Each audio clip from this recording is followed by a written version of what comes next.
That's awesome. Now, when you got selected and you were like going through, like you talked about the process in your book, in the beginning of your book, and you talked about what that journey was like, and you felt like a secret agent. I think you said you were, Yeah. you know, how it felt like when you were going through that moment. Like, was there ever a moment where you're like, man, is this real? Like this is actually happening.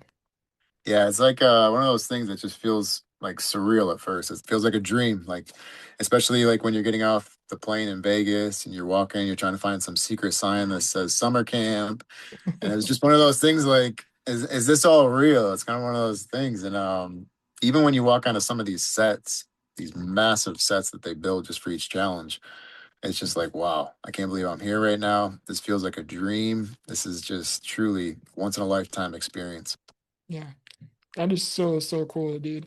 And I love too how in your book you highlighted is in your book you mentioned that a lot of like although you're going on to the show, right, and the competition begins essentially when the camera goes on, you're like, as soon as you step into that room, the game is on. You're focusing on body language, who's shy, who's timid, who's social. Like you went in so much detail within your book where it gave me a whole alternative perspective with not only your mindset, you know, because you have to have a unique, you have to have a certain kind of developed mindset to even have that mentality, right? Or that mental skill set, but to even be able to have that sense of awareness, like, hey, you know, the game's actually on as soon as I step through those doors.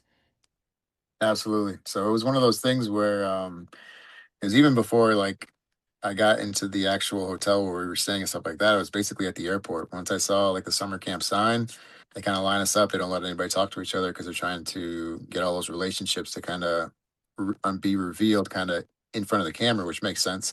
Yeah. And they also didn't want people knowing about Beast Games being filmed there, so they're trying to keep everything tight-lipped and secret.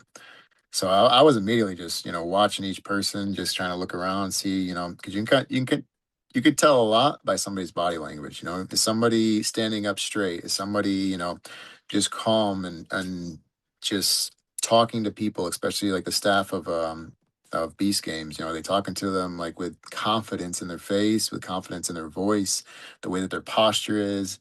It's like you're kind of watching all those stuff. That way you can kind of see, okay, that person's been under pressure. You can tell he's been under pressure. And it's kind of like that story about Brett. Like me and Brett connected really well.